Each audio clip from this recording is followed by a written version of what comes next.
Bonjour à toutes et à tous, je m'appelle Corentin Kerbiriou, je suis ravi de vous accueillir dans notre second webinaire. Bienvenue à ceux qui nous rejoignent, je vois qu'on est 15 personnes connectées pour l'instant. Merci de prendre le temps, un petit peu moins d'1 heure aujourd'hui pour passer du temps avec nous. Je dis nous puisque vous me voyez, mais on a aussi Flore Bridard, membre de l'équipe Juggle, qui est juste hors du champ et qui s'assurera de lire vos commentaires dans le chat et qui me fera signe quand vous posez des questions pour que je puisse y répondre. Je ferai attention à suivre aussi de mon côté le chat. N'hésitez pas à intervenir tout au long de l'intervention. On a encore un petit peu de monde qui se connecte. On va patienter 1 à 2 minutes. Je ne vais pas vous faire patienter longtemps. Ce que je vous propose, pendant qu'on attend que les autres arrivent, c'est de commencer à nous écrire dans le chat pour nous saluer. Ça nous fait toujours plaisir, mais surtout pour nous dire votre rôle, votre mission, ce que vous attendez de ce webinaire. N'hésitez pas, allez-y. Et comme ça nous permettra de commencer à préparer nos réponses à vos futures questions. Allez, j'en profite pendant que j'ai le temps. Je regarde un petit peu dans la liste. Bonjour Abderrazak, que je connais. Bonjour Aude Bertrand. Je suis ravi de pouvoir échanger. Ça va être assez asymétrique. Moi, j'ai le droit de parler. Vous, ce sera que par écrit aujourd'hui, mais ravi de passer un petit peu de temps avec vous. Bonjour à toutes celles et ceux que je ne connais pas encore. Bienvenue dans ce webinaire. On patiente encore une petite minute et après, c'est parti. Nickel, merci pour vos messages. Bonjour Anaïs. Bonjour Alexia.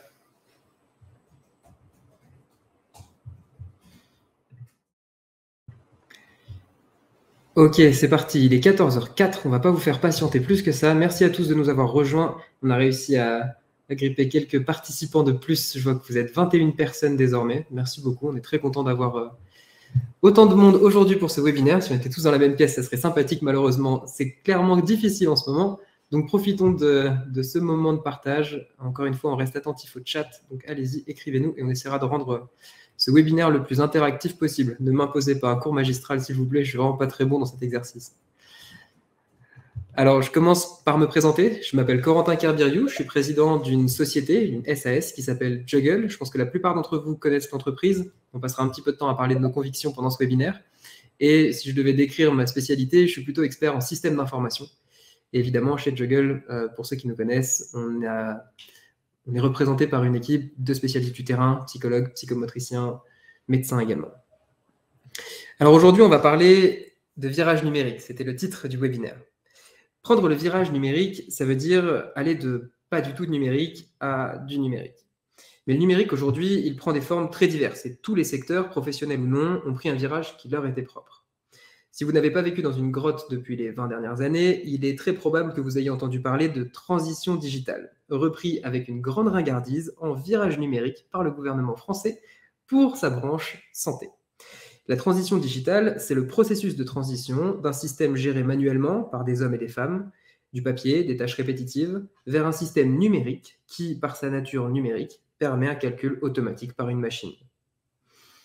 Je vous donne un exemple. Les péages autoroutiers ont troqué leurs chaleureux caissiers contre des machines automatiques. Les arguments sont percutants, on gagne du temps, c'est fiable et surtout, c'est carrément moins cher.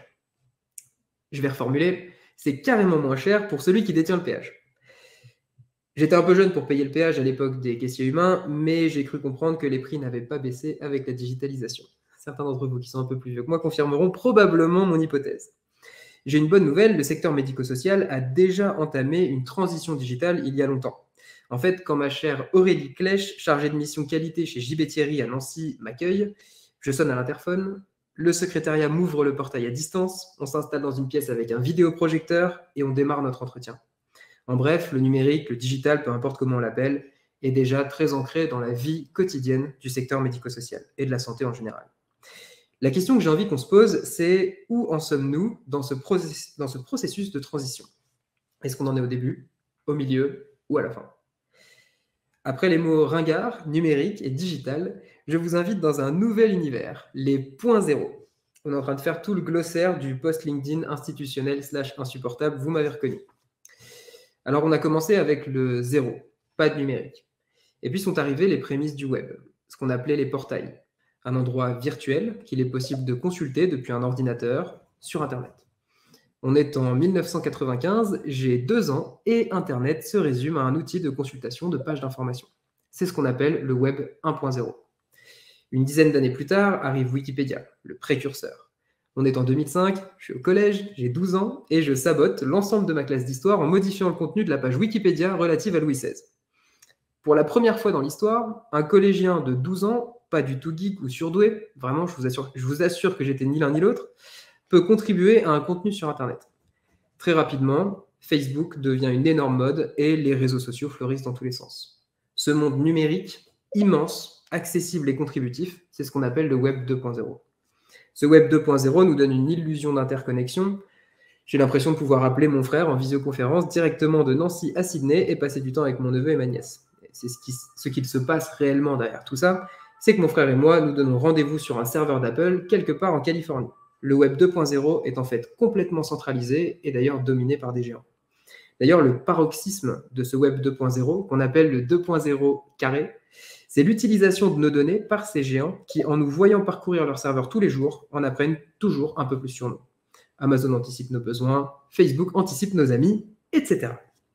Ça, c'est le Web 2.0 qui fait peur et dans lequel on est très souvent aujourd'hui. Et puis, il y a le Web 3.0. Alors là, on est tous largués, c'est le moment où je parle de blockchain, de crypto-monnaie. Je vais faire hyper simple. Le concept dans le Web 3.0, c'est que quand j'appelle mon frère en visio, c'est mon ordinateur qui se connecte directement à sa tablette sans intermédiaire. Allez, on s'autorise encore une digression. De toute manière, on fait ce qu'on veut. C'est notre webinaire ici. Il y a d'autres formes de web. Le web mobile, l'ambiant, le spatial, le sémantique. Et vous devriez reconnaître ici quelques technologies qui commencent à apparaître pour un usage médico-social. Je raccroche les wagons. Les montres connectées, les casques de réalité virtuelle. Vous avez très probablement vu sur des salons ou pendant des événements des expérimentations et des premiers projets qui émergent sur ce type de support. Et aujourd'hui, toutes ces très belles formes du web coexistent. La version 2 n'a pas remplacé le Web 1 et le Web 3 n'a pas vocation à remplacer le Web 2. Bien que mon cours magistral sur l'histoire du web vous ait absolument captivé, j'en suis sûr, ça n'est pas vraiment l'objet de cette rencontre, parce qu'aujourd'hui, le gouvernement français parle d'accélérer le virage numérique en santé. On ne vous a jamais dit de ne pas accélérer dans les virages? C'est dangereux.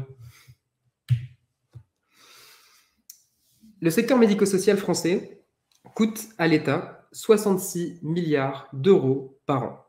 C'est plus de 20% de son budget, à peu près 250 milliards.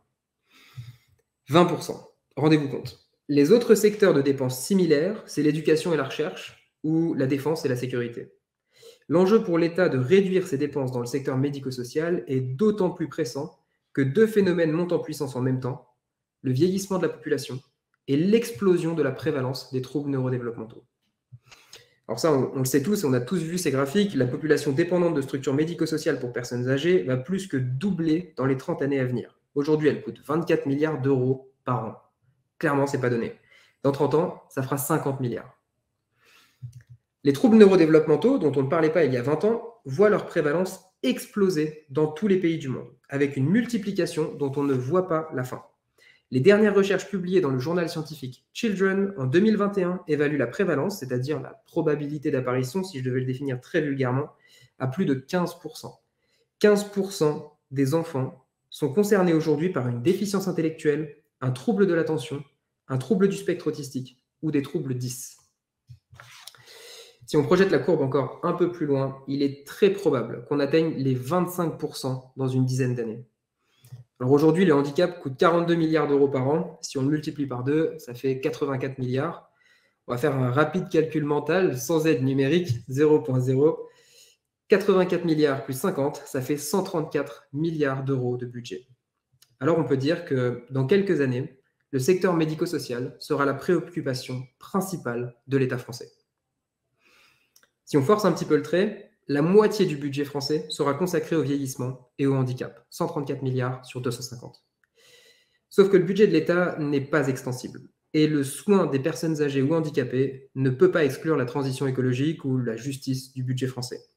Ce qu'il va se passer, c'est que le secteur va devoir absorber une pression immense à budget constant. Vous connaissez très bien le secteur médico-social. Vous savez donc très bien qu'on ne pourra pas réduire l'encadrement éducatif, médical, paramédical. On ne peut pas accueillir plus de personnes sans augmenter la quantité de personnel qui prend soin d'eux. Et l'augmentation de la quantité du personnel, a priori, ça n'arrivera pas. Ou pas dans les proportions dont on parle. Les files actives sont déjà immenses. Bref, si je me permettais une vulgarité, je vous dirais qu'on est un peu dans la merde. Le mandat qu'on donne aujourd'hui au numérique, c'est de nous sauver de ce choc économique et social imminent. Eh bien, chez Juggle, on a quelques idées, et c'est le moment de vous les proposer. Maintenant que vous êtes expert, je peux vous dire que notre proposition se place dans le thème Web 2.0 carré, c'est-à-dire une plateforme centralisée, contributive, qui exploite les données de ses utilisateurs pour rendre le service le plus personnalisé possible. Notre cheval de bataille, c'est la qualité des projets thérapeutiques, éducatifs, pédagogiques et compensatoires qui sont offerts aux usagers du médico-social. Oula, ça fait beaucoup de choses, on va les reprendre point par point. Déjà, on parle de qualité. Et c'est essentiellement aux indicateurs qualité que vous pourrez raccrocher cette conversation. Le projet thérapeutique, c'est par exemple le travail mis en œuvre par le psychomotricien pour développer la dissociation ou l'association de mouvements chez un enfant. Lever les bras ensemble, ou bien l'un dans un sens, l'autre dans l'autre sens. Le projet éducatif, c'est habituer un enfant à utiliser ses coordinations pour ramper et devenir un peu plus autonome dans ses déplacements, plus mobile. Le projet pédagogique, lui, c'est de faire connaître à un enfant des règles, des dangers. Il ne doit pas ouvrir le placard de la cuisine. Et le projet compensatoire, c'est offrir à ce même enfant un fauteuil roulant pour qu'il développe sa mobilité malgré une paralysie de ses membres. Je m'excuse pour les professionnels du secteur, c'est extrêmement vulgarisé, mais on doit faire vite. Ce projet thérapeutique, éducatif, pédagogique et compensatoire, c'est ce qu'on appelle le projet personnalisé. Le projet personnalisé chez Juggle, c'est notre dada, parce qu'il fixe les objectifs, les moyens, les responsabilités des professionnels et des parents. Ce document, obligatoire dans la vie d'un établissement médico-social, est la clé d'une très grande transformation. Construire des projets personnalisés précis, légitimes et accessibles, c'est répondre à l'ensemble des plus grands enjeux en une seule fois. Je vous déroule notre plan machiavélique en 3 points. Premier point, un projet personnalisé doit être localisé dans la zone proximale de développement de l'enfant ou de l'adulte accompagné. Cette zone proximale de développement, c'est ce qu'une personne ne sait pas encore faire, mais dont tous les prérequis évidents sont acquis. Celui qui sait dessiner des petites boucles est prêt pour démarrer l'écriture cursive. Celui qui sait descendre les escaliers est prêt à devenir propre. Deuxième point, un projet personnalisé doit être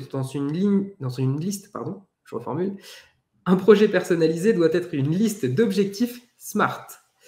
Spécifiques, mesurables, atteignables, pertinents et dans un intervalle de temps.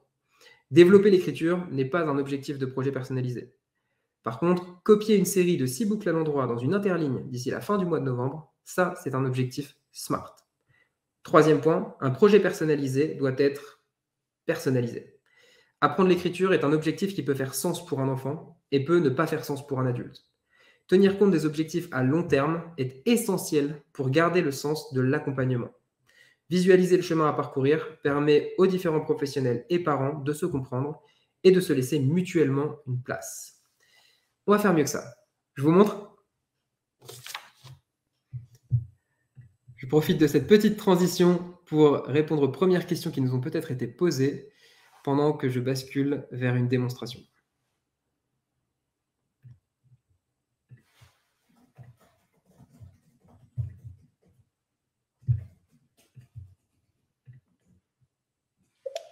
Ok, c'est parti. Des questions? Pendant que vous écrivez vos premières questions, on va commencer la démonstration. Alors, comment est-ce qu'on construit des projets personnalisés qui répondent à tous ces critères que j'ai pu décrire jusqu'à maintenant? En réalité, ça a l'air d'être un challenge relativement impossible à relever, à moins de consacrer un temps infini à chaque projet pour qu'il corresponde absolument parfaitement aux besoins de chaque personne. Alors, je vous propose ici de vous faire une courte démonstration de notre logiciel, méthode, qui permet aux équipes médico-sociales de construire un projet personnalisé non seulement réglementaire, mais aussi parfaitement pertinent pour les personnes qui sont accompagnées. Je vais passer assez rapidement sur les différentes fonctionnalités, donc n'hésitez surtout pas à noter les moments qui vous intéressent, à me poser des questions, et si on n'a pas le temps de répondre à tout, on le fera dans un second temps. Ici, le professionnel se connecte et arrive sur son tableau de bord sur lequel il va retrouver tous les enfants et adultes qui sont accompagnés dans sa structure. Ici, on est sur, évidemment, un profil fictif qu'on va évaluer qui s'appelle Jean-Baptiste Thierry. Pour ceux qui viennent de la région, vous connaissez l'association JB Thierry, on est particulièrement attaché à eux, donc on leur rend hommage dans cette présentation. On entre sur le profil de Jean-Baptiste et on accède à un processus qui va nous permettre de faire une évaluation, de comprendre précisément les objectifs qu'on veut déterminer et d'extraire un projet personnalisé aussi clair que possible. On commence ici avec l'étape 1, qui est le bilan global. Aujourd'hui, toutes les structures travaillent avec leurs propres outils d'évaluation, qui sont soit construits sur un outil d'évaluation étalonné, ça peut être une grille Vineland ou d'autres outils de psychologues, de psychomotriciens, peu importe ce que vous utilisez. Dans la plupart des cas, ce qu'on observe, c'est que les équipes pluridisciplinaires ont composé une évaluation globale à partir de plusieurs outils qu'ils ont rassemblés. La difficulté, c'est d'uniformiser cet outil d'évaluation globale entre guillemets maison, qui est propre à une équipe, rarement propre à un établissement et encore plus rarement propre à l'ensemble des établissements d'une association. Et donc, on a proposé ici une première fonctionnalité pour harmoniser cette évaluation. Ici, vous allez trouver tous les grands chapitres de l'autonomie humaine qui sont définis par la classification internationale du fonctionnement. Si vous n'êtes pas à l'aise avec ce concept, je vous invite à retrouver notre tout premier webinaire qui était entièrement consacré à la classification internationale du fonctionnement et qui va nous permettre de faire un tour d'horizon des aptitudes de Jean-Baptiste. Donc ici, le premier chapitre, c'est l'apprentissage et l'application des connaissances. On va trouver ensuite les tâches et exigences générales, la communication, la mobilité, l'entretien personnel, la vie domestique, les relations et interactions avec autrui et les grands domaines de la vie. Si on développe par exemple les apprentissages et applications des connaissances, on va trouver un ensemble d'items, ici 23, qu'on va pouvoir évaluer. Est-ce que Jean-Baptiste sait suivre des yeux un objet proche qui se déplace horizontalement? Est-ce qu'il sait localiser la source des sons, nommer des parties du corps, etc. À chaque fois, on pourra saisir un niveau d'acquisition sans assistance, en reprenant évidemment les grilles de cotation de la classification internationale du fonctionnement, c'est important de répondre aux standards, non concerné, non précisé, inaccessible, non acquis, émergent, acquis ou généralisé. Cette dernière cotation généralisée parlera particulièrement aux équipes qui travaillent auprès de publics autistes.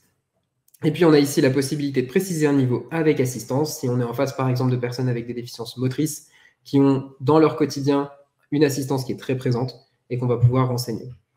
Une fois qu'on a terminé cette première évaluation, qui va prendre entre quelques minutes, si on fait une grille très légère où on va mettre peu d'éléments, et peut-être 1 heure au maximum si on décide de faire une première évaluation globale très dense. Ça dépend totalement de la façon de s'organiser des équipes. Une fois que cette évaluation est terminée, on va pouvoir accéder à un bilan global, c'est-à-dire un diagramme en radar qui ressemble à ça. Donc ici, j'ai rempli seulement l'apprentissage et application des connaissances pour me rendre compte que 78% de ce que Jean-Baptiste devrait savoir faire à son âge est acquis. Et donc, on a un retard théorique de 22% par rapport à son âge. Ça va surtout nous permettre, par rapport à l'ensemble des aptitudes que j'ai renseignées de Jean-Baptiste, d'identifier des prochaines aptitudes accessibles. Ça va être simplement utile pour des équipes qui pourraient ne pas forcément savoir quoi proposer à Jean-Baptiste ou des familles qui pourraient avoir besoin de propositions de travail. Et donc ici, par rapport à l'ensemble des acquis de Jean-Baptiste, on propose des aptitudes qui pourraient être pertinentes. Par exemple, écrire en dictée. Évidemment, pour les équipes qui sont plus expertes, et ça représentera la majorité des équipes, on peut accéder directement à une fonctionnalité de création d'objectifs comme celle-ci, où on va soi-même sélectionner dans une grande base de données ce sur quoi on souhaite travailler. Pour la suite de l'exemple, on prendra un exemple d'écriture, copier des boucles à l'endroit, et je vais simplement prendre un tout petit instant pour vous montrer qu'on va retrouver l'ensemble des aptitudes qu'on peut être amené à travailler avec un enfant ou un adulte à l'intérieur d'une arborescence, toujours sous le même fonctionnement de la classification internationale du fonctionnement. Si on veut par exemple travailler la communication entre un enfant et ses pairs, on pourrait aller chercher dans communiquer, produire des messages, et plus spécifiquement des messages non verbaux, à savoir gestuels. Et ici, on pourra avoir par exemple partager des sourires chez un enfant très jeune ou tendre la main vers l'autre. Si on a utilisé cette classification, évidemment, c'est pour 2 raisons. Premièrement, pour avoir un standard dans le travail des professionnels, et aussi parce que cette classification internationale du fonctionnement, c'est celle qui sera imposée pour être cohérente avec la classification Séraphin qui arrive petit à petit dans la vie des établissements médico-sociaux. Ça vous permettra de gagner beaucoup de temps et d'exprimer tous les besoins des personnes accompagnées directement avec la bonne classification. Voilà pour cette parenthèse. Pour mon exemple, je vais prendre un objectif qui est copier des boucles à l'endroit. Alors, copier des boucles à l'endroit, c'est ce qu'on appelle un prescriptural. S'il y a des psychomotriciens, je vous invite à m'attendre au tournant pour la première bêtise que je vais pouvoir dire pendant cette présentation. C'est en fait un des derniers prérequis à l'écriture cursive, et donc pour qu'un enfant soit capable d'écrire soit son prénom, soit carrément progresser, écrire en dictée, etc. J'ai rencontré une équipe dans cette même association, Jean-Baptiste Thierry, à Maxéville, près de Nancy, en particulier une équipe d'enseignants spécialisés qui avaient des difficultés à faire progresser un enfant sur la copie des boucles à l'endroit. Et donc, c'est l'objectif qu'on a saisi. En cliquant sur ce bouton « Faire l'évaluation », le logiciel va lancer automatiquement un petit questionnaire qui va venir vérifier toutes les aptitudes, normalement un peu plus faciles que la copie des boucles. Ça peut être par exemple du gribouillage, un petit peu d'aptitude motrice, peut-être quelques aptitudes attentionnelles, pour vérifier qu'on a tous les prérequis. Je vais passer ce questionnaire pour gagner du temps. Je vais vous emmener directement au résultat. On va visualiser le chemin que Jean-Baptiste doit parcourir jusqu'à cette aptitude de copie de boucle. On retrouve ici donc notre objectif et un diagramme totalement inédit, je vais faire un petit peu de publicité, absolument inédit à Juggle, que vous n'avez jamais vu ailleurs, et qui va pouvoir nous représenter le chemin que Jean-Baptiste doit parcourir. Alors je vais dézoomer un petit peu pour vous le présenter. Ce qu'on a en dessous de ce graphique, je ne sais pas si vous voyez mon curseur, mais je fais le tour des petits éléments en bas qui sont 6 mois, 8 mois, 9 mois, 15 mois. C'est l'âge naturel dans lequel les aptitudes vont normalement émerger. C'est évidemment pas une échelle qui est certaine, ça permet simplement d'avoir une graduation dans l'évolution des aptitudes qui va vous permettre d'avoir une échelle de temps pour vous repérer et une échelle de difficulté. Donc, si on cherche notre aptitude cible, elle se développe normalement à 60 mois, c'est-à-dire 5 ans, copier des boucles à l'endroit. Elle va s'appuyer sur un prérequis qui est un petit peu plus simple, copier des lignes courbes, qui a lui-même pour prérequis tracer une ligne oscillante, copier des lignes droites. On peut remonter encore à tracer un trait. Et puis petit à petit, si on redescend dans le développement, on va pouvoir trouver des éléments très très basiques comme utiliser la pince digitale, faire de la pâte à modeler, etc. J'agrandis l'image. Pardon, alors je ne peux pas agrandir trop le texte, mais je vous montre. Hop. Vous me dites si c'est toujours pas bon, je vais continuer à vous le décrire. Donc, par exemple, cette aptitude que j'ai mis en plein milieu, c'est utiliser la pince digitale. C'est le seul endroit où le texte est un peu petit, je m'excuse. Donc, ce qu'on va chercher ici, évidemment, c'est une représentation la plus parlante possible pour identifier ce qu'on appelle la zone proximale de développement de Jean-Baptiste. Je vous l'ai dit tout à l'heure, ce qu'on appelle la zone proximale de développement, c'est cette petite surface de tension d'aptitudes qu'une personne ne sait pas encore faire, mais qui, a priori, sont accessibles pour cette personne parce qu'elle en a tous les prérequis. Donc ici, vous avez en vert l'étendue des aptitudes généralisées de Jean-Baptiste, en bleu, ce qui est acquis, en jaune, ce qui est émergent, et en orange, ce qui est non acquis. On n'a rien d'autre pour l'instant qui va avoir une autre couleur par rapport à la légende. Donc on va se concentrer sur notre objectif, copier des boucles à l'endroit, qui est ici tout à droite. Son prérequis immédiat, copier des lignes courbes, n'est pas encore totalement acquis, c'est seulement émergent. Et tracer une ligne oscillante, qui est logiquement l'aptitude la plus simple des trois, est elle aussi émergente. A priori, le réflexe naturel d'une équipe pluridisciplinaire, ça va être de dire que tracer une ligne oscillante, c'est la vraie zone proximale de développement de Jean-Baptiste. Donc si l'équipe d'enseignants spécialisés bloque sur la copie des boucles à l'endroit, c'est peut-être parce que cet objectif est un peu trop élevé pour Jean-Baptiste. Ça ne veut pas dire qu'on ne va pas le travailler, mais simplement qu'on va établir quelques étapes intermédiaires avant pour faire un escalier un peu plus facile pour que Jean-Baptiste accède à son résultat. Tous les professionnels de terrain qui sont présents dans ce séminaire sauront qu'on essaie toujours de mettre les enfants le moins possible dans une situation d'échec, et donc on leur propose des exercices qui sont stimulants, c'est important, mais qui ne sont pas trop difficiles pour eux. Maintenant, le problème de cette équipe de JB Thierry, c'est que malgré leurs efforts et malgré la réduction de leurs attentes à quelque chose d'un peu plus simple, Jean-Baptiste ne progresse toujours pas. Et c'est dans ce cadre-là que j'ai été sollicité pour proposer la solution Juggle. Quand on fait un gros dézoom sur ce graphique, on peut identifier qu'on a parmi des prérequis très anciens, des choses qui ne sont pas acquises. Je vais zoomer dessus. Jean-Baptiste, c'est un enfant qui est capable de se relever sur les avant-bras, mais qui ne va pas forcément mobiliser naturellement cette compétence, et il a une véritable difficulté à ramper sur le ventre. Pour des enseignants spécialisés, a priori, ces deux aptitudes de motricité globale ne sont pas forcément connectées à notre objectif.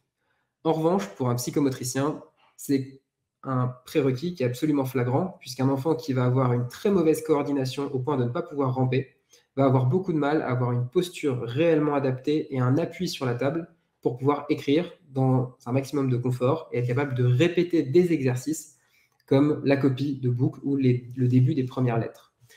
Ici, on n'est pas dans une difficulté d'un objectif qui serait trop élevé par rapport à l'enfant qu'on accompagne. Ce qui se passe, c'est qu'on a un développement qui est hétérogène avec un enfant qui a en fait des très mauvaises coordinations. Ce que je ne savais pas en entrant dans la pièce, c'est que Jean-Baptiste est en fauteuil roulant et que pour les enseignants, a priori, ça n'avait pas de connexion parce qu'il est quand même il a quand même une très bonne motricité du haut du corps et il est capable de manipuler des objets avec ses mains. En revanche, encore une fois, pour le psychomotricien, c'est beaucoup plus clair. On n'est pas dans une situation éducative où on doit habituer Jean-Baptiste à écrire, où on doit lui faire répéter des exercices, ni dans une situation pédagogique où on doit lui montrer comment on fait une boucle qui est propre et lui donner les connaissances. On est vraiment dans une situation thérapeutique où un professionnel paramédical va devoir corriger un niveau de coordination globale qui est trop faible. Ici, ce qu'on a fait, c'est qu'on a retenu dans notre programme ces aptitudes se relever sur les avant-bras, ramper sur le ventre, et on va quand même maintenir, tracer une ligne oscillante, puisqu'il n'est pas forcément trop en échec dans cet exercice-là, et ça va permettre aux enseignants de continuer à travailler. C'est un exemple d'identification de la zone proximale de développement de Jean-Baptiste. Une fois que c'est fait, on accède à notre projet personnalisé qui a été entièrement généré en quelques minutes sur la base d'une situation complexe à l'origine, dans laquelle on va retrouver nos 3 objectifs, ramper sur le ventre, se relever sur les avant-bras et tracer une ligne oscillante. Alors vous vous rappelez, j'ai insisté sur le caractère SMART des objectifs et on va pouvoir aller plus loin dans la présentation de ces objectifs. Ramper sur le ventre, je l'ai dit, ça va être un travail thérapeutique qu'un professionnel paramédical va mettre en œuvre. Donc là, on ne va pas aller plus loin. Le psychomotricien va démarrer une évaluation avec ses outils spécialisés qui vont lui permettre de construire un parcours thérapeutique qui va être adapté. En revanche, pour l'exercice tracer une ligne oscillante, a priori, ça va être un exercice qu'on va mettre dans un contexte éducatif ou pédagogique et où n'importe qui peut travailler avec Jean-Baptiste sur cette aptitude. On va préciser ici dans notre logiciel que tracer une ligne oscillante, ça va faire appel au déliement digital et à la dextérité manuelle, la motricité de la main, la coordination oculo-manuelle entre l'œil et la main, ce qu'on appelle les praxies, la régulation tonique et l'attention soutenue. Si on rentre à l'intérieur de cette aptitude, on va trouver une fiche complète. Puisqu'on est dans un contexte éducatif ou pédagogique, on peut inciter par exemple des parents ou des professionnels qui ne sont pas des rééducateurs à travailler sur cette aptitude. Et on va leur donner très facilement une liste de consignes, si je puis dire, qui va leur permettre de travailler dans les meilleures conditions cet exercice. Avec, pour aller très vite, un exercice formel où on va vous expliquer comment mettre en place l'exercice dans les meilleures conditions, comment on va construire une situation d'interaction pour Jean-Baptiste. Pour les éventuels professionnels de terrain qui seraient présents, on précise des guidances qui vont venir favoriser la mobilisation d'une compétence plutôt qu'une autre.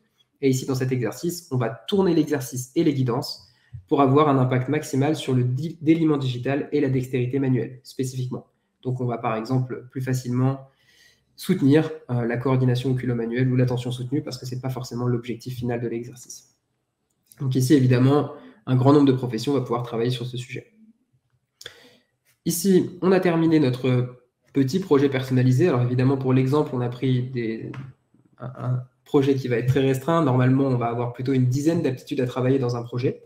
Mais on va pouvoir l'extraire pour l'insérer dans le dossier unique de l'usager de Jean-Baptiste, peu importe l'outil le système d'information que vous avez dans votre structure, que ce soit un drive partagé ou que vous soyez déjà passé à un format 2.0 pour reprendre les termes de tout à l'heure, avec un éditeur spécialisé pour le dossier unique de l'usager. On va dans la fonctionnalité d'export, on sélectionne par exemple l'Excel, on l'exporte au format Excel, et je vous le montre dans un instant. On n'a pas encore de régie, mais ça va arriver très très vite. Hop. Je vous partage le projet personnalisé, prêt à être importé, de Jean-Baptiste. On aurait pu, pendant la présentation, spécifier les prestataires sur les différents exercices et les modalités qui nous permettent de bien spécifier que ramper sur le ventre, c'est le métier du psychomotricien pour la période à venir, tandis que, par exemple, tracer une ligne oscillante pourrait être travaillé à la maison par les parents, si c'est dans un CESAD ou un IME, ou par exemple par l'enseignant spécialisé, si on est dans une structure où voilà, il y a un projet scolaire, ça aurait été le cas dans l'IME, pour bien partager les responsabilités à l'intérieur de l'équipe.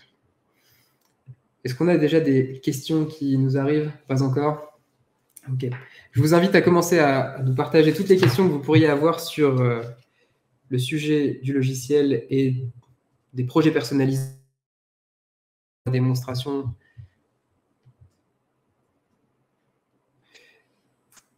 On prend quelques questions? On commence? Allons-y. Je viens de voir la question de CityIn qui me demande si notre logiciel peut s'interfacer avec un dossier unique de l'usager, dossier unique informatisé. La réponse est oui, si on extrait tout simplement les informations du logiciel Juggl et qu'on les importe à l'intérieur du dossier unique de l'usager. Pour l'instant, on n'a pas d'interface, d'interopérabilité comme vous l'imaginez peut-être, où les données pourraient être aspirées automatiquement, parce que c'est compliqué pour les deux éditeurs. Mais l'intérêt pour Juggl n'est pas de retenir toute l'information à l'intérieur de la plateforme, mais plutôt de la partager à l'intérieur des autres. On a une deuxième question de Yann qui nous dit que ce serait intéressant de relier les objectifs du projet de l'enfant aux besoins de la grille Séraphin. Alors effectivement, ici dans l'extraction que je vous présente, les codes Séraphin ne sont pas présentés, mais ils sont... je ne vais pas prendre le temps de vous le partager tout de suite, mais effectivement, toutes les aptitudes sont bien raccrochées à des codes Séraphin, donc qui sont les codes CIF, qui sont les mêmes.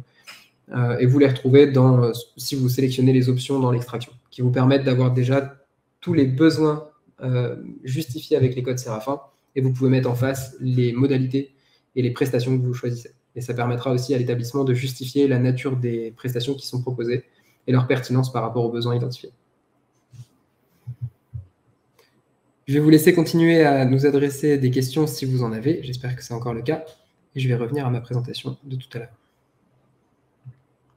Continuez à nous écrire. J'ai envie d'échanger avec vous un petit peu après le webinaire.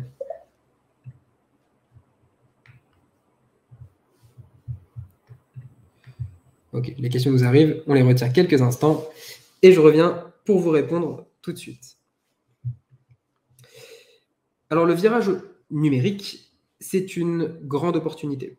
C'est celle de fédérer les équipes pluridisciplinaires, les familles et les personnes accompagnées dans un projet commun. Les professionnels en tirent une reconnaissance de leur spécialité, de leurs compétences et leur utilité pourra être remarquée chaque jour dans les petites victoires si caractéristiques de leur métier. Les familles, elles, y voient plus clair et soutiennent l'action des professionnels en jouant leur propre rôle, en se sentant comprises, soutenues et impliquées. Les personnes accompagnées, elles, évoluent dans un environnement favorable et adapté à elles. Mesdames et messieurs, il nous appartient de faire de ce virage numérique une transformation profonde et positive. Je vous remercie pour votre attention. J'invite toutes celles et ceux qui ont des questions à rester avec nous. Je libère les autres. On a pris une trentaine de minutes. Merci beaucoup. Et je rebascule vers le chat tout de suite pour pouvoir vous répondre. Je vais désactiver mon partage d'écran. Comme ça, on me verra un petit peu plus grand. C'est mon côté mégalo. Allons-y. J'ai une question de Cam qui me dit « J'ai pu constater qu'une grande partie des professionnels ont une difficulté avec les outils informatiques. Comment changer cela ?» Merci Cam d'appuyer absolument là où ça fait mal. Le sujet de la... Je vais reprendre en global. La transition digitale, c'est de toute manière un sujet qui est difficile puisque ça demande aux professionnels de changer entièrement leur support de travail. On sait que, en particulier dans le milieu éducatif, on a finalement une absence quasi totale d'outils numériques dans les établissements. On passe beaucoup de temps dans des IME. Très, très rares sont les salles dans lesquelles on trouve un ordinateur posé sur un bureau ou des tablettes qui sont toutes reconnectées par Wi-Fi. En effet, déjà à l'origine, les structures informatiques ne sont pas omniprésentes et ça n'aide pas les professionnels à utiliser ces outils informatiques. Maintenant, que les professionnels aient du mal à utiliser un outil informatique dans le médico-social, c'est vrai, ça a été vrai dans n'importe quel autre secteur. Je pense qu'il y a deux façons de rattraper ce léger retard dans notre secteur médico-social. Premièrement, c'est d'accompagner les professionnels, de les former autant que possible à l'utilisation d'outils numériques. Maintenant, il y a aussi une autre solution qui me paraît beaucoup plus simple. Pendant la période Covid, beaucoup d'éducateurs, beaucoup de rééducateurs ont pris l'habitude de communiquer avec les familles ou même avec les personnes qu'ils accompagnaient en visio, avec des outils comme FaceTime, comme Zoom, qui en fait sont très simplement des outils qui sont très ergonomiques. Et là, c'est une charge qui incombe aux éditeurs. C'est comment faire des logiciels qui sont suffisamment simples et intuitifs pour que n'importe qui puisse se l'approprier. Et je ne pense pas qu'on puisse reporter la faute sur les professionnels qui ont du mal avec les outils informatiques. C'est plutôt à nous de construire des outils qui sont simples et vraiment adaptés à la pratique au quotidien. Et aussi adaptés au peu de temps que, par exemple, l'éducateur a vraiment devant son ordinateur, seul, dans le calme, puisqu'on se rend bien compte que ce temps est très, très limité. J'espère avoir répondu à votre question. Ensuite, j'ai une deuxième question de Delphine Thomas. Votre intervention est basée sur l'enfant, et en est-il de même pour les adultes, toujours basée sur la nomenclature Séraphin? En effet, les besoins et les compétences sont différentes. Alors effectivement, vous avez raison, les besoins et les compétences d'un adulte sont forcément différentes parce qu'on va, chez un enfant, intervenir de manière différente. Maintenant, le travail qui est fait pour la communication auprès d'un adulte ou l'identification de la zone proximale de développement chez un adulte, on peut tout à fait faire exactement le même travail. Ce qui va vraiment changer, c'est que l'intensité de l'accompagnement auprès d'un enfant dans une unité d'enseignement maternel autisme, par exemple, va être très élevée. L'intensité de l'accompagnement va être très élevée. On va mettre beaucoup de professionnels, de paramédicaux. On va avoir un orthophoniste, un psychomotricien, un enseignant spécialisé, etc. Une équipe qui va être plutôt très qualifiée sur le neurodéveloppement et qui va essayer d'avoir les résultats les plus spectaculaires possibles, qui va mettre beaucoup d'efforts dans la mise à jour des projets personnalisés. On a des projets qui sont mis à jour toutes les 3 semaines dans certaines structures. À la différence des équipes adultes, si on va dans un foyer d'accueil médicalisé, les personnes se développent beaucoup plus doucement et les projets personnalisés sont remis à jour parfois 1 fois par an et c'est pas forcément grave, c'est-à-dire qu'on est en face de personnes qui évoluent beaucoup plus doucement. L'évaluation va être la même, on évalue l'autonomie, on évalue l'état des fonctions psychologiques, psychomotrices, etc. Par contre, les décisions d'accompagnement qu'on va prendre vont être différentes. Typiquement, on sera peut-être beaucoup plus rapidement dans une démarche éducative, donc d'habitude, ou dans une démarche compensatoire chez un adulte, qu'on ne peut l'être chez un enfant autiste, par exemple, en structure scolaire type UEMA. Donc, aujourd'hui, on travaille, et je vois Abdé qui pose une question, qui travaille lui-même chez JB Thierry, avec différentes structures qui accompagnent des adultes, parfois des enfants polyhandicapés. Le but, c'est vraiment de s'appuyer sur toutes les cibles que vous accompagnez et d'uniformiser un seul outil pour que vous puissiez retrouver les mêmes habitudes d'évaluation, quelle que soit la structure dans laquelle vous travaillez. Finalement, il n'y a pas vraiment de raison à ne pas faire une évaluation complète et précise pour un adulte. Simplement, on sait que l'intensité d'accompagnement ne sera pas la même que pour un enfant autiste, par exemple.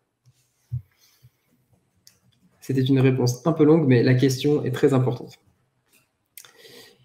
Par ailleurs, je vais ajouter, et ça c'est pas du tout une réponse entre guillemets guidée par la raison, mais plutôt guidée par les émotions. Chez Juggle, on s'est rendu compte que l'innovation à destination d'enfants, par exemple d'enfants autistes dont le développement est très dynamique, qui peuvent entrer dans un usage très avancé de certains outils, pas forcément les logiciels sont sexy, ça donne envie, il y a des résultats, les enfants progressent de toute manière. C'est beaucoup moins le cas pour les adultes handicapés et c'est pas une raison pour qu'on les ignore. Et pour nous, c'est vraiment important de porter l'innovation et ce virage numérique, parce que c'est le sujet, jusqu'au public adulte. Il ne s'agit pas de les ignorer ou de les oublier dans le processus. Je vais prendre la question d'Abdé Alala.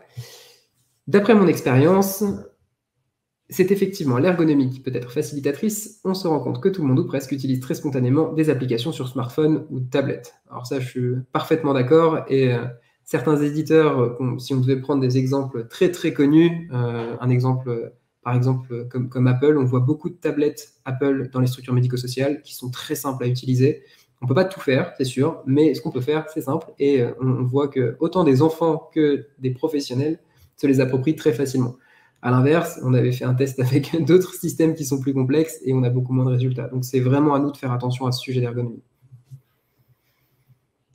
Je vais prendre la question d'Alexia. Par exemple, un thérapeute en libéral peut-il interagir avec un IME via ce logiciel sur la construction du projet personnalisé? La réponse est oui, et je pense que c'est extrêmement important, qui plus est dans la direction que prend aujourd'hui le secteur médico-social, avec une vraie collaboration entre les professionnels libéraux et les structures médico-sociales qui deviennent elles-mêmes de moins en moins localisées. On a de moins en moins en relatif d'IME et de plus en plus, par exemple, de CESAD. Je reste dans le contexte en France pour que l'exemple soit clair. Typiquement, ce sont des structures qui ont vraiment besoin d'une collaboration avec les professionnels libéraux. Donc oui, la réponse est oui. On incite au maximum tous les partenaires à s'inscrire dans la démarche. Et n'oublions surtout pas les parents qui sont au centre de cette démarche de projet personnalisé et qui doivent à tout moment continuer de comprendre et d'être impliqués dans le processus de projet personnalisé, autant au moment de l'évaluation qu'au moment de la détermination des objectifs de long cours et des objectifs de court terme. Parce que c'est important d'expliquer à un parent pourquoi des exercices de pâte à modeler peuvent être tout à fait pertinents, par exemple, pour développer de la communication chez un enfant. C'est sûr que si on ne partage pas l'information clairement, c'est beaucoup plus difficile. Estelle, votre logiciel est-il adapté aux psychologues en institution type ESAT? La réponse est non. C'est dommage, personnellement, j'aime beaucoup les ESAT et je trouve que ce qu'on y fait, c'est génial. Le niveau de développement et d'autonomie générale qu'on trouve dans les structures type ESAT est plus élevé que le niveau, on va dire, moyen qu'évalue Juggle, c'est-à-dire qu'on va être systématiquement en face de personnes qui ont globalement un niveau d'autonomie qui est plus élevé qu'en foyer d'accueil médicalisé. Je ne vous révèle pas de secret en présentant ça. Et donc, les aptitudes sur lesquelles on va travailler au quotidien avec une personne accompagnée en ESAT vont être un peu moins des aptitudes générales de mobilité, de communication, etc. Et plus des aptitudes spécifiques liées au travail en ESAT, mais ça, c'est spécifique à l'ESAT dans lequel on est. J'ai entendu parler il y a quelque temps d'un logiciel qui s'appelle Wikicap. Je vous l'écris dans le chat tel que je crois que c'est écrit, ça se nomme. C'est assez proche dans l'esprit de ce que fait Juggle. C'est beaucoup plus simple puisqu'on se concentre sur des aptitudes professionnelles, donc ça sera beaucoup plus abordable pour démarrer. Et Wikicap est spécialisé sur la pré-professionnalisation et le public ESAT. Si je ne dis pas de bêtises, ça inclut également le profil IM-Pro. Donc nous, voilà, de manière générale, Juggle va plutôt s'arrêter au moment du passage en IM-Pro, qui est l'instant où on estime que le niveau de développement est suffisant pour arriver à un projet professionnel et une certaine autonomie. Et c'est voilà, un objectif d'inclusion qui, je trouve, est déjà un beau projet pour une personne qui est accompagnée. Et cette cible-là, après, elle est accompagnée par d'autres structures. Je pense avoir répondu à votre question. N'hésitez pas à rajouter d'autres éléments si vous souhaitez. Je vais répondre à nouveau à Alexia. Peut-il être adapté au seul secteur de la protection de l'enfance? Je ne saurais pas vous répondre. Je ne connais pas assez le secteur de la protection de l'enfance. Je sais qu'on accompagne assez régulièrement des équipes qui ont des doubles notifications protection de l'enfance et handicap, puisqu'on a assez régulièrement dans les structures une certaine proportion des personnes accompagnées qui ont une double notification.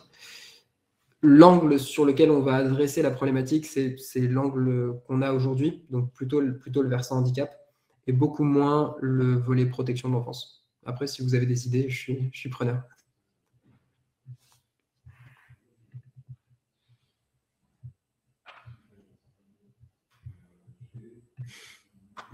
Je crois voir qu'on a Henri qui a travaillé dans les deux secteurs et qui est en train de vous préparer une réponse.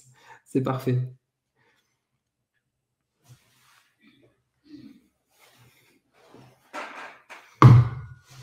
Est-ce qu'on a d'autres questions? On va se laisser quelques minutes pour prendre les dernières questions, si vous voulez, 1, 2, 3 questions, et puis on pourra clôturer ce webinaire. En tout cas, je vous remercie très sincèrement pour les contributions et le nombre de questions qui ont été posées. Et puis j'ai l'impression qu'on n'a pas perdu trop de monde du début à la fin du webinaire, donc c'est parfait.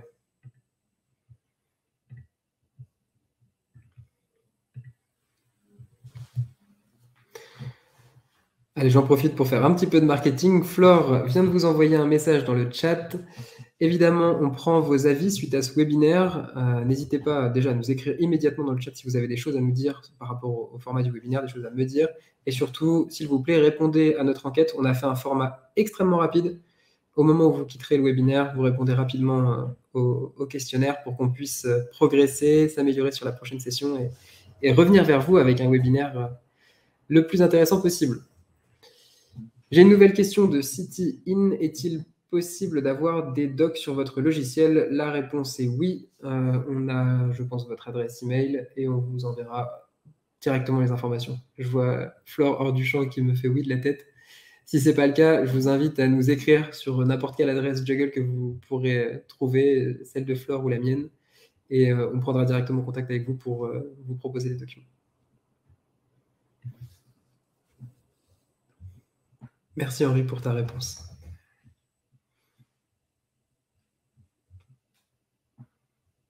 J'en profite pour vous présenter Henri, moniteur éducateur, avec une expérience d'une dizaine d'années dans le secteur médico-social, autant dans la protection de l'enfance, dans le handicap, l'autisme, et qui a été à l'origine de ce magnifique travail que nous faisons chez Juggle. Donc je le salue et je lui rends hommage, même s'il n'est pas derrière la caméra. Merci Estelle.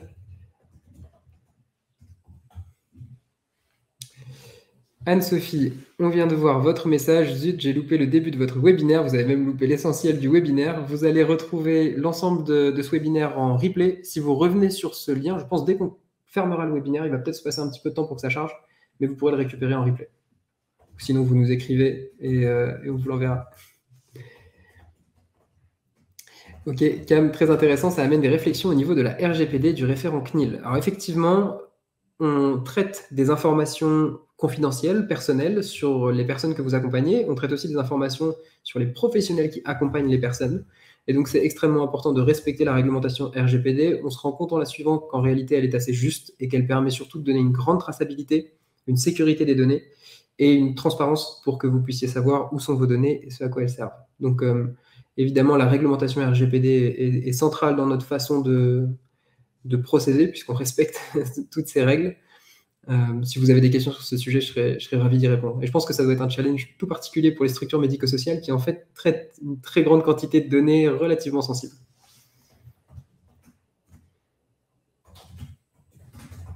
Merci Delphine pour votre message. Merci Alexia.